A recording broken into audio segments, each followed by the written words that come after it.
절대 권력을 가지고 있는 권부에는 5년 동안에 34억 5천만 원이라는 돈을 널럽널럽 갖다 주면서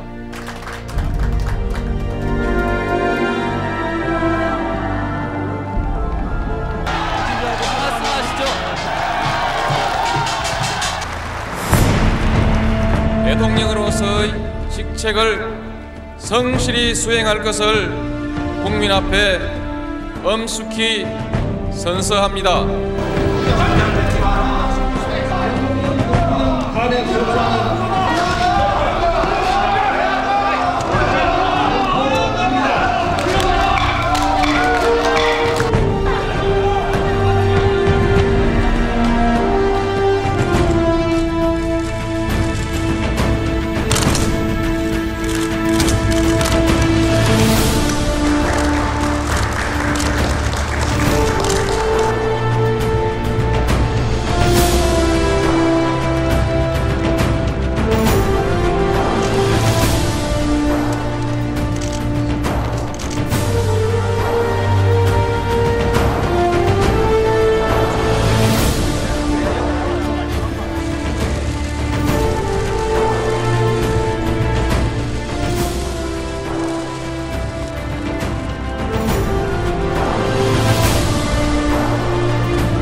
여러분께 면목이 없습니다. 실망시키게 돼서 죄송합니다.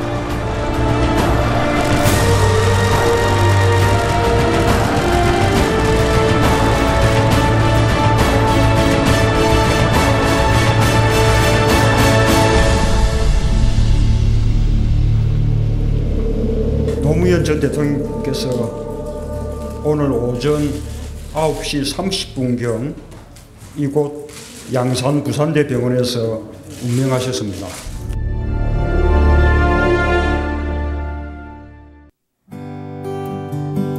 해방 이듬해인 1946년 노무현 전 대통령은 경남 김해시 봉화마을에서 태어났습니다. 당시 논 몇 마지기가 전부였던 가난한 농부 집안의 3남 2녀 중 막내였습니다. 끼니조차 잊기 어려운 7 식구의 궁핍한 생활. 가난은 그의 인생 초년기를 지긋지긋하게 따라다녔습니다. 배를 골았죠. 영양가 있는 것도 못 먹었고, 하루에 밥 3끼, 뭐 쌀밥이든지 보리밥이든지 3끼 정도 정상적으로 먹을 수 있다 그러면 잘 사는 집. 네, 그렇게 초등학교 시절의 노무현은 1, 2등을 놓치지 않았던 우등생이었습니다. 하지만 그의 가정 환경은 학적부에 가장 낮은 하로 기록돼 있습니다. 중학생 노무현은 우등생이었지만 당시 무능했던 정치에 대한 반감도 엿보입니다. 학적부에는 3학년 시절 일주일간의 정학 기록이 남아 있습니다.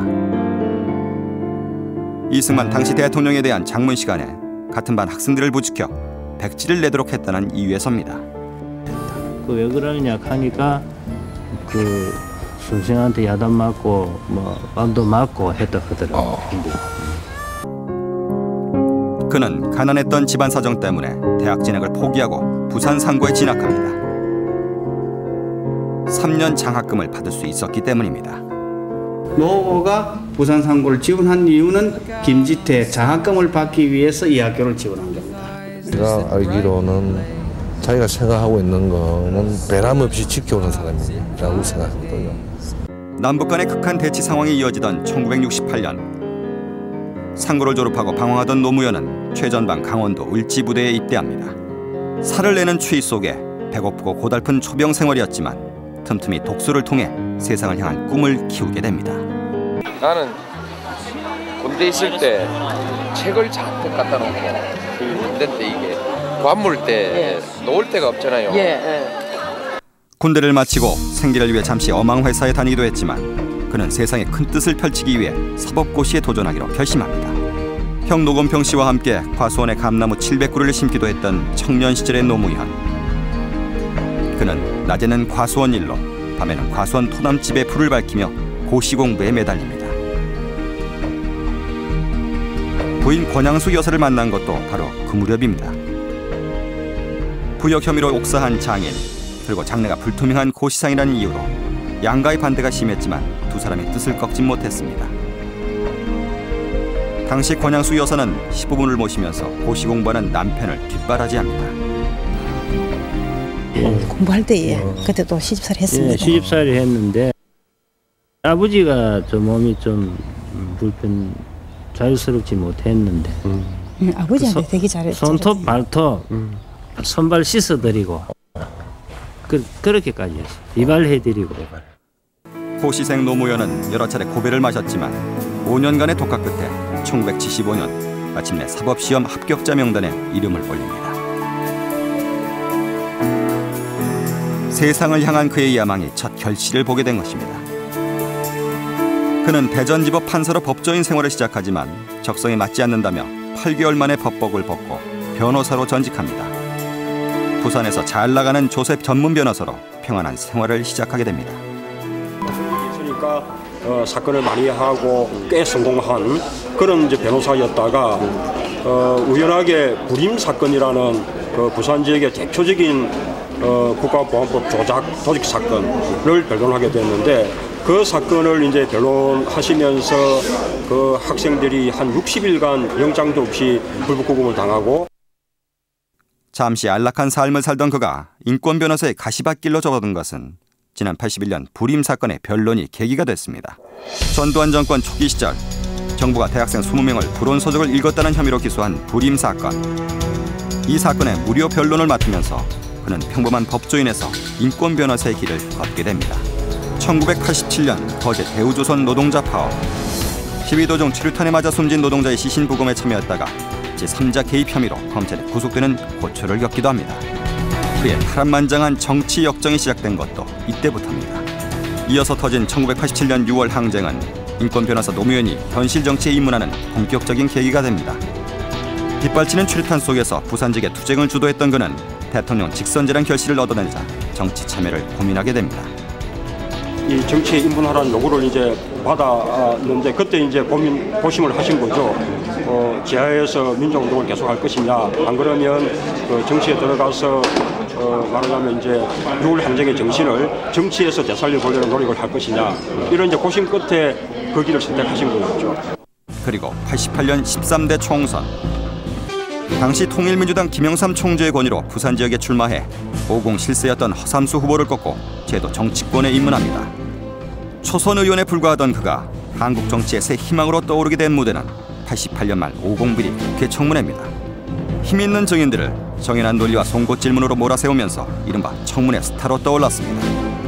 아무렇게나 통치행위라고 마구 내질러서 국민을 탄압하고 했던 것이, 법을 짓밟고 했던 것이, 어떤 정치 자금이 합법적이고 불법적인 것도 모르는 안전기획부장에게 이 나라의 안전을 맡겼습니까? 7월 25일까지만 해도 8천만 원을 주니 못 주니 싸우다가 며칠 지나니까 이 1천만 원도 올라갔는데 아마 다부지게 누가 달라들었던 모양입니다. 돈 10억, 이 5년 동안에 말입니다. 34억 5천만 원. 그 절대 권력을 가지고 있는 권부에는 5년 동안에 34억 5천만 원이라는 돈을 널럽널럽 갖다 주면서 내 공장에서 내 돈 벌어주려고 일하다가 죽었던 이 노동자에 대해서 4천만 원 주느냐 8천만 원 주느냐를 가지고 그렇게 싸워야 합니까? 그것이 인도적입니까? 그것이 기업이 할 일입니까? 답변하십시오. 지금 그러나 청문회 이후 정치인으로서 여정은 순탄치 못했습니다. 90년 1월 3당 합당. 김영삼 총재의 손을 뿌리치고 합류를 거부한 뒤 야권 통합에 참여하면서부터 지역 감정의 벽에 부딪혀 잇따른 좌절을 겪게 됩니다. 영남 출신인데도 김대중 전 대통령과 뜻을 함께한 그의 소신은 나중에 대통령의 길로 이끈 정치적 자산이 됩니다. 하지만 현실은 냉정했습니다. 92년 14대 총선과 95년 부산시장 선거, 96년 총선까지 세 차례나 연거푸 부산에서 출마했지만 낙선의 고배를 마십니다. 그러나 98년 보궐선거에서 정치 1번지라는 서울 종로에서 당당히 당선돼 재기의 발판을 마련합니다. 이어서 2000년 총선. 다시금 지역주의를 허물겠다며 부산에 내려가 도전했지만 지역 감정의 벽을 넘는 데 실패합니다. 선거를 통한 지역주의 타파를 외쳐온 거듭된 도전이 연이어 실패하면서 그는 바보 노무현이란 별명을 얻게 됩니다. 4차례 거듭된 낙선은 정치인에겐 사형 선고나 다름없었습니다. 하지만 무모해 보이던 그의 도전은 훗날 대통령 노무현을 만든 소중한 자산이 됩니다. 2000년 8월엔 해양수산부 장관으로 임명돼 행정 경력을 쌓은 그는 국민의 신뢰를 원동력으로 대통령 후보 출마를 선언하게 됩니다. 그리고 마침내 2002년 4월 국민참여 경선을 통해 민주당 대선 후보로 선출됩니다. 오기와 뚝심으로 뭉쳐진 그의 집념은 대통령 선거 과정에서 놀라운 응집력을 발휘합니다. 바보 노무현을 지지하는 여론이 영호남 지역주의에 지친 표심을 파고들기 시작합니다. 노무현을 사랑하는 사람들의 모임, 이른바 노사모가 결성되고 노란 돼지 저금통으로 그를 돕자는 운동이 벌어집니다. 그러나 지방선거와 재보궐선거에서 한나라당에 패하면서 한때 위기에 몰리기도 합니다. 하지만 그때마다 그의 승부사적 기질은 유감없이 발휘됩니다. 정몽준 후보와의 야권 단일화 합의가 그 대표적인 사례입니다. 대통령 선거 전날 새벽, 국민통합 21의 정몽준 후보가 후보 단일화를 처리하는 절체절명의 위기 속에서도 그는 정면 돌파를 선택합니다. 정치 인생 내내 꼬리표처럼 따라다니던 그 특유의 승부수는 마침내 청와대에 입성이라는 기적을 일궈냅니다.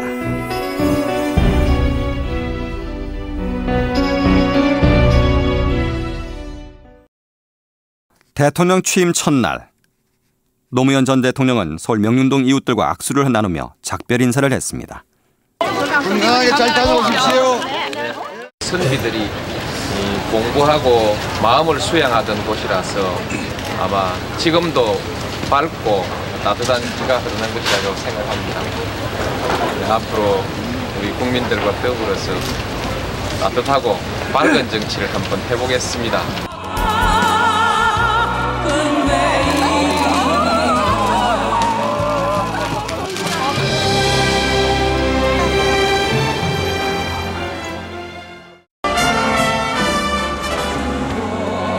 대통령으로서의 직책을 성실히 수행할 것을 국민 앞에 엄숙히 선서합니다.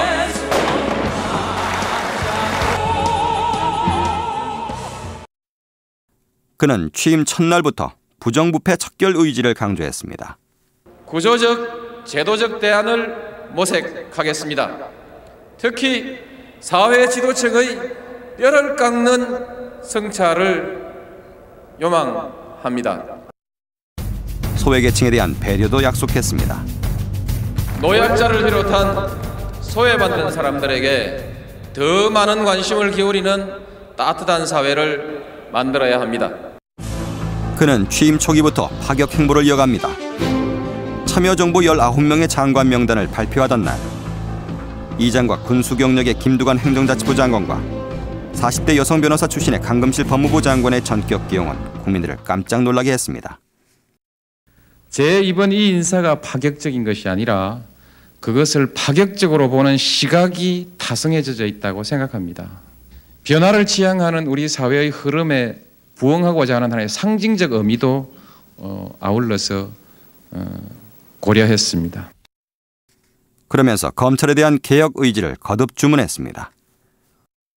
제가 무리하게 강제로 할 생각은 없습니다만 제가 그 서열주의를 존중할 의무는 없습니다. 그럴 이유는 없습니다. 존중하지 않는다는 뜻입니다. 장관 임명을 둘러싼 검찰의 불만이 수그러들지 않자 그는 평검사들과의 대화에 나섭니다. 강금실 장관이 배석한 채였습니다. 그는 이 자리에서 검찰을 개혁하겠다는 뜻을 거듭 밝혔습니다.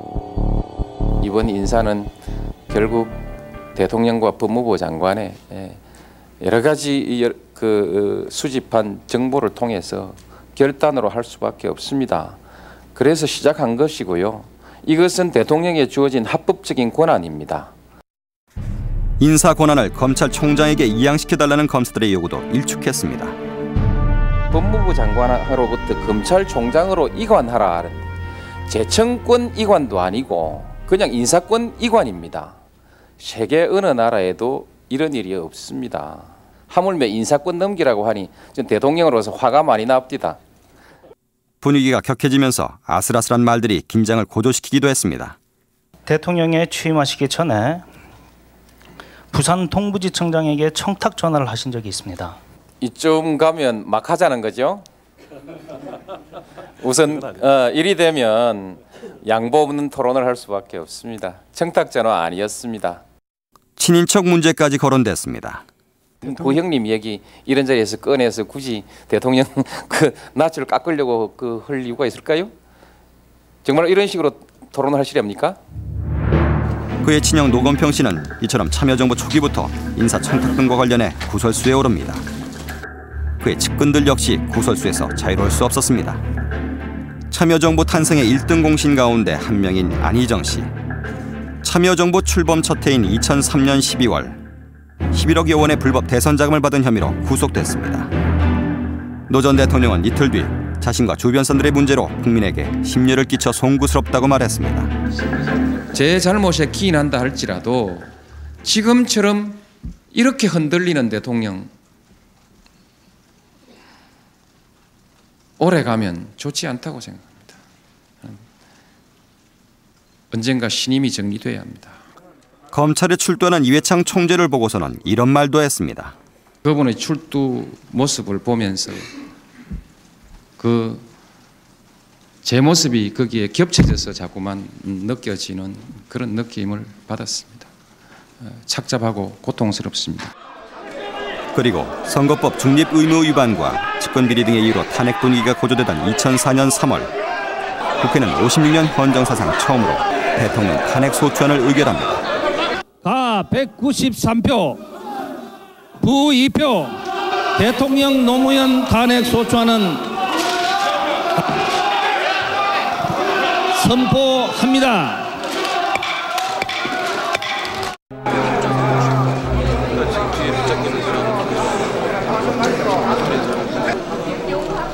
그때 그는 경남 창원을 방문하고 있었습니다. 오찬장으로 가는 차 안에서 탄핵안 가결 소식을 듣게 됩니다. 박수를 여러분이 길게 세게 쳐주셨습니다. 감사합니다. 그런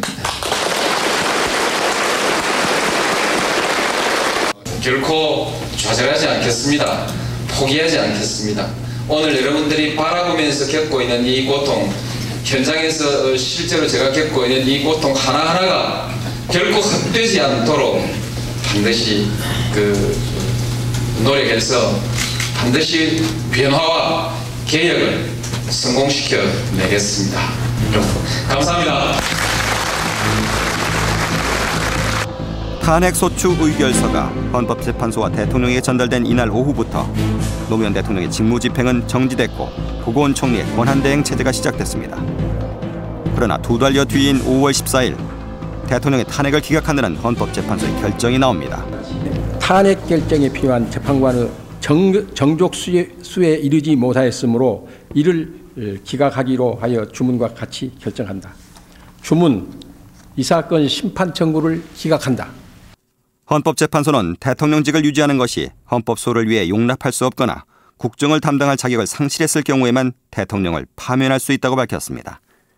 역사에도 섭리가 있어서 애를 쓰고 바둥된다고 역사의 큰 흐름이 그렇게 금방금방 바뀌고 하겠는가 하는 생각도 들고. 탄핵 소추를 기각해 그의 정치적 입지를 다져준 헌법재판소. 하지만 5달 뒤에는 그에게 좌절을 안겨줍니다. 대선 당시 공약 사항이었던 수도 이전에 대해 위헌 결정을 내린 것입니다. 수도구 설정과 이전의 의사결정은 국가의 정체 생활한 기본적 헌법 사항으로서 헌법이 정하는 바에 따라 국민이 스스로 결단해야 할 사항이다. 헌법재판소의 결정으로 신행정수도 특별법은 효력을 상실했고 행정수도 이전을 둘러싼 모든 활동이 중단됐습니다. 앞서 그는 수도 이전을 반대하는 움직임에 대해 노골적인 불만을 감추지 않았습니다.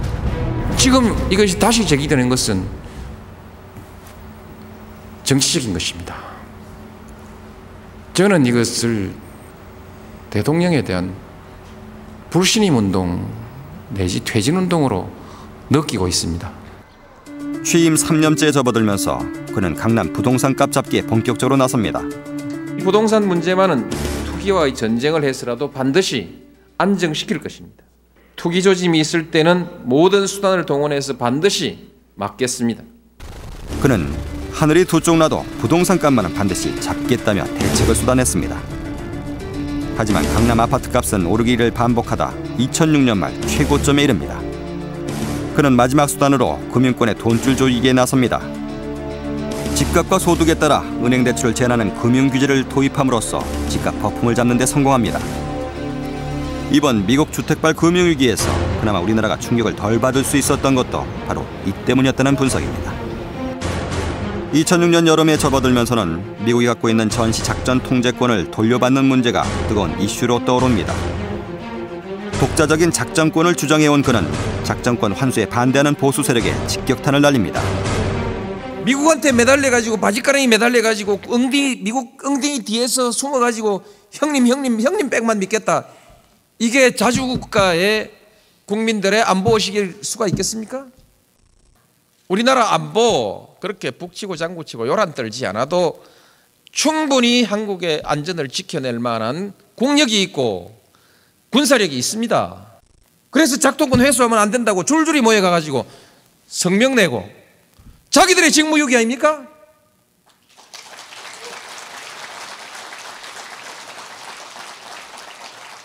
부끄러운 줄을 알아야지. 결국 한미양국은 2007년 2월에 2012년부터 한반도 작전 통제권을 한국군이 행사하기로 합의했습니다.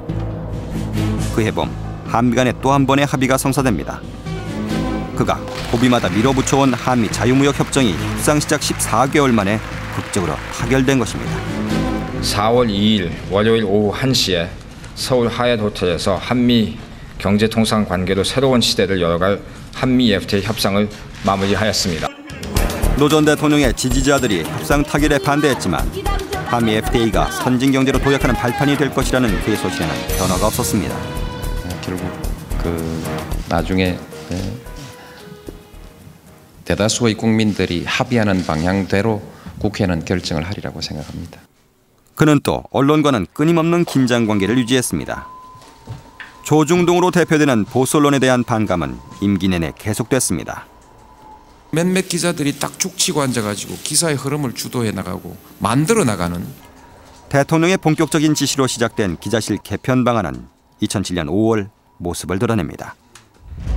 일선 경찰서와 검찰의 기사 송고실을 모두 폐쇄해 경찰과 검찰 한 곳씩만 운영하는 등 기자들의 관공서 출입을 엄격하게 통제하기 시작했습니다. 투명한 정보 그리고 다양한 대국민 정보 서비스를 하기 위한 정부 나름의 노력이라는 점을 이해해 주시기 바랍니다. 임기를 넉 달여 앞두고 노 전 대통령은 부인 권양숙 여사와 함께 걸어서 군사 분계선을 넘었습니다. 국민 여러분, 성공적으로 일을 마치고 돌아올 수 있도록 함께 기도해 주십시오. 잘 다녀오겠습니다.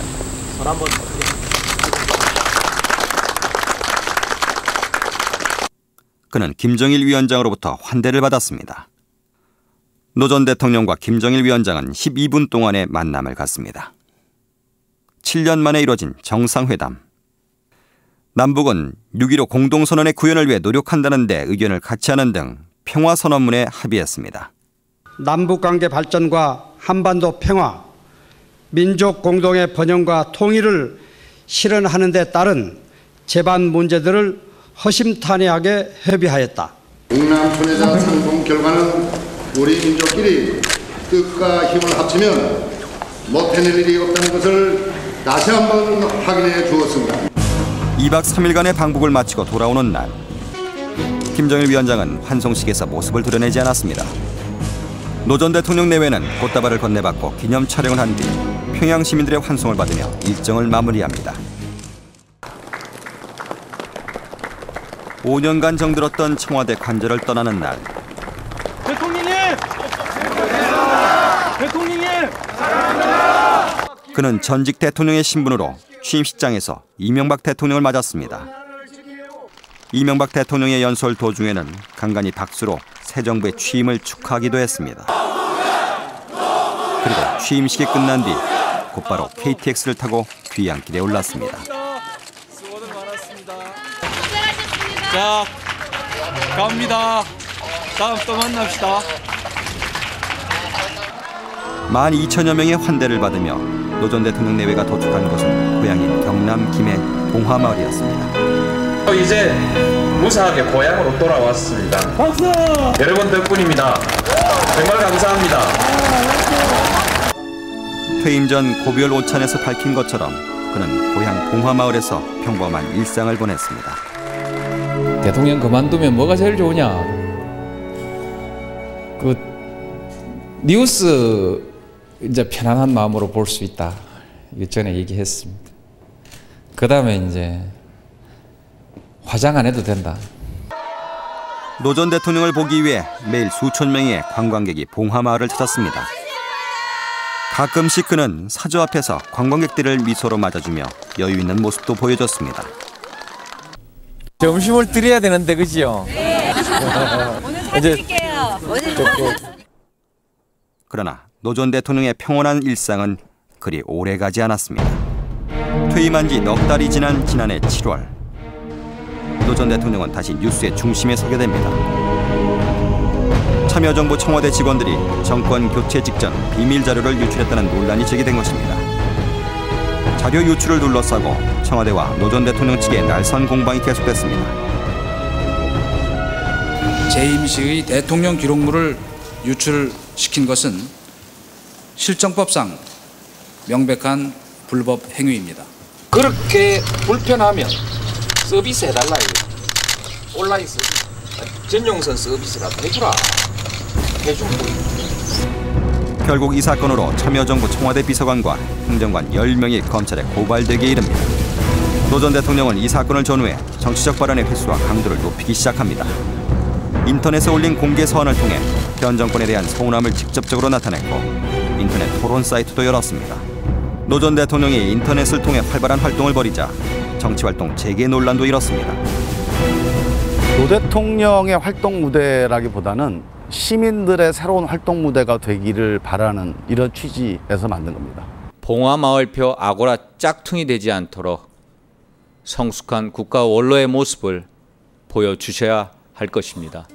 그가 금융위기와 한미 FTA 같은 사회적 이슈에 대해 인터넷을 통해 자신의 입장을 밝힐 때마다 적지 않은 파문이 일었습니다. 특히 현 정부의 대북 정책에 대해서는 공개 강연을 통해 강도 높게 비판했습니다. 14선언을 존중하지 않은 데 대해 불만을 내비쳤습니다.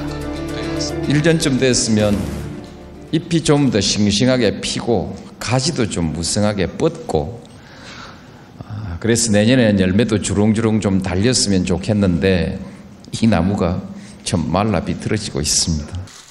대외 활동이 활발해지면서 노 전 대통령은 여야 공방의 중심에 서기도 했습니다. 전직 대통령 지금 살고 계신 현황을 한번 보십시오.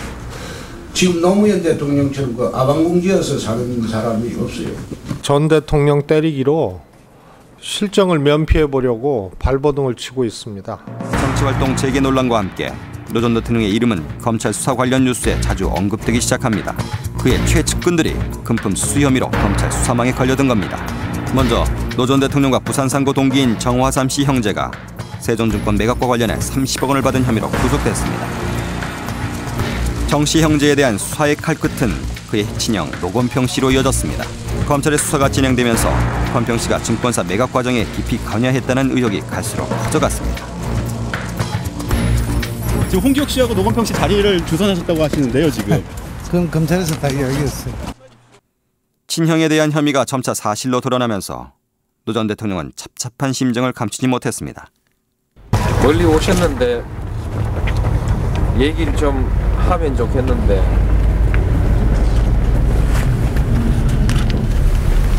오늘 그렇습니다. 건평 씨는 끝까지 결백을 주장했지만 검찰이 본격 수사에 들어간 지 불과 보름 만에 전격 구속됐습니다. 무혐의. 잠깐만. 사항이다 말씀드렸어요. 무혐의 아직도 무혐의라고 주장하시는 건가요? 노 전 대통령은 친형의 구속에 비교적 담담하게 입장을 밝혔지만 크게 상심한 모습이었습니다. 동생으로서의 도리도 있는 것이라고 생각합니다. 모든 사실이 다 확정될 때까지는 형님의 말을 부정하는 그렇게 할 수는 없는 일이라고 생각합니다. 그러나 검찰 수사는 노건평 씨를 구속하는 데서 그치지 않았습니다. 박연차 태광실업 회장의 정관계 로비 의혹 수사가 본격적으로 시작됩니다. 잡잡합니다. 뇌물 공여는 없습니다. 검찰의 압박에 박 회장이 입을 열기 시작합니다. 구속된 박연차 회장의 일정이 낱낱이 적혀있는 비서의 다이어리가 검찰 손에 들어간 겁니다. 지금 여러 명이 구속 사법 처리도 당했고 불구속 상태에서 또 기소될 운명에 있는 사람도 몇 명 생겨났잖아요. 그럼 그런 걸 진술하고 구치소에 돌아와서 운다고 눈물을 펑펑 쏟아. 새해가 오고 봄이 되자 과거 참여정부 인사들이 줄줄이 검찰에 불려갑니다. 3월 21일 이광재 민주당 의원이 검찰에 소환됩니다. 박연차 회장 등으로부터 2억 원이 넘는 불법 정치자금을 받은 혐의입니다. 이 의원은 우왕제로까지 불렸던 노 전 대통령의 최측근이자 정치적 동지였습니다. 항상 올라갈 것도 염두에 많이 뒀지만 내가 언제 내려갈 것인가를 더 많이 생각하고 살아왔습니다. 이제는 내려가야 할 곳이라고 생각했고, 노 전 대통령의 측근 중의 측근이라는 민주당 서가번 의원과 그의 정치적 스승으로 불렸던 김원기 전 국회의장도 조사를 받습니다. 역시 박 회장으로부터 불법 정치자금을 받은 혐의 때문입니다. 노 전 대통령의 정치적 동지들이 줄줄이 검찰에 불려가는 상황에서 봉화마을은 더 깊은 침묵 속으로 빠져듭니다. 박연차 회장의 정치권 로비 의혹은 여야를 가리지 않고 전방위로 확대됩니다. 이명박 정부의 청와대 비서관이자 대우나 전도서로 불렸던 추국일 씨가 구속됩니다. 태광실업에 대한 세무조사를 무마해달라는 청탁과 함께 박 회장으로부터 돈을 받은 혐의입니다. 한나라당 박진 의원과 박관영 전 국회의장도 소환됩니다. 현 정부의 핵심 인사들이 얼마나 연루됐을지, 그리고 노무현 전 대통령에게도 검찰 수사가 미칠 것인지 시선이 집중되기 시작했습니다. 검찰은 박연차 회장에게서 돈을 받은 노 전 대통령의 측근과 친인척들을 집중 수사하기 시작합니다. 4월 7일 검찰은 정상문 전 청와대 총무비서관을 체포합니다. 오늘 재판 받으러 왔습니다. 저기 삼자회동 왜 하신 거죠? 어떻게 재판 받으러 왔습니다. 정 전 비서관의 혐의는 청와대에서 근무하던 지난 2005년과 2006년 사이에 박연차 회장으로부터 100만 달러를 받았다는 겁니다. 정 전 비서관이 박 회장으로부터 받은 돈이 노 전 대통령에게 전달됐는지 여부에 이목이 집중됩니다. 그리고 노 전 대통령의 사과문이 자신의 홈페이지인 사람 사는 세상에 올라옵니다. 노 전 대통령은 저희 집에서 부탁하고 그 돈을 받아서 사용했다면서 미처 갚지 못한 빚이 남아 있었기 때문이었다고 밝혔습니다. 부인 권양수 여사가 정 전 비서관을 통해 박연차 회장이 돈을 받아 사용했고 자신은 몰랐다는 뜻입니다. 정상문 비서관이 권 여사님의 부탁에 따라서 이제 심부름만 했을 뿐이라는 것은 이미 대통령께서 사과문에서 밝힌 바지 않습니까? 비록 부인인 권양숙 여사가 받았다고는 하지만 가족이 돈을 받았다는 사실을 노 전 대통령이 스스로 밝혔기 때문에 검찰 조사가 불가피해집니다. 검찰은 먼저 그의 가족들부터 차례로 불러 조사하기 시작했습니다. 노 전 대통령의 조커 사위 연철호 씨가 대통령 퇴임 직전 박 회장으로부터 500만 달러를 받은 혐의로 체포됩니다. 500만 달러를 노무현 전 대통령 전혀 모르셨나요? 저희 변호사가 설명하실 겁니다. 억울한 부분 없나요? 검찰에서 말씀 다 드렸습니다. 노 전 대통령 측은 대통령이 퇴임하고 김해 봉화마을로 내려온 지난해 3월 초에야 이 사실을 알았다고 밝힙니다. 연철호 씨도 자신과 박 회장과의 개인적인 돈 거래며 노 전 대통령과는 관계가 없다고 말합니다. 투자할 데가 어디 있습니까? 연철호 씨가요, 원래 해외 투자 전문가예요. 해외 투자하기 위해서 회사를 설립한 거고요. 부인 권양수 여사도 부산지검에서 조사를 받습니다. 노 전 대통령의 아들 건호 씨는 5차례 검찰의 소환 조사를 받았습니다. 검찰에서 모두 다 말씀드리겠습니다. 오늘 답변 못 드리는 거 죄송합니다. 그리고 이 모든 수사는 가족들이 돈을 받은 사실을 노 전 대통령이 재임 중 알았느냐에 집중됐습니다. 아들 건호 씨가 처음 소환된 4월 12일 노 전 대통령은 홈페이지에 다시 글을 올립니다. 노 전 대통령은 아내가 한 일이다. 나는 몰랐다고 말한다는 게 부끄럽고 구차하지만 사실대로 가기로 했다며 도덕적 책임을 지는 것과 범죄를 저지르는 것은 전혀 차원이 다른 일이라고 말합니다. 박연차 회장에게서 권 여사와 두현철 씨가 받은 돈이 빌린 돈인지 아니면 뇌물인지, 그리고 그 돈을 받은 사실을 노 전 대통령이 재임 중에 알았는지 검찰과 노 전 대통령의 진실 게임이 정점으로 치닫기 시작합니다. 하지만 4월 21일 정상문 전 비서관이 공금횡령 혐의로 결국 구속되자 그는 더 이상 변명하지 않겠다며 홈페이지에 문을 닫겠다고 밝힙니다. 더 이상 노무현은 여러분이 추구하는 가치의 상징이 될 수 없다.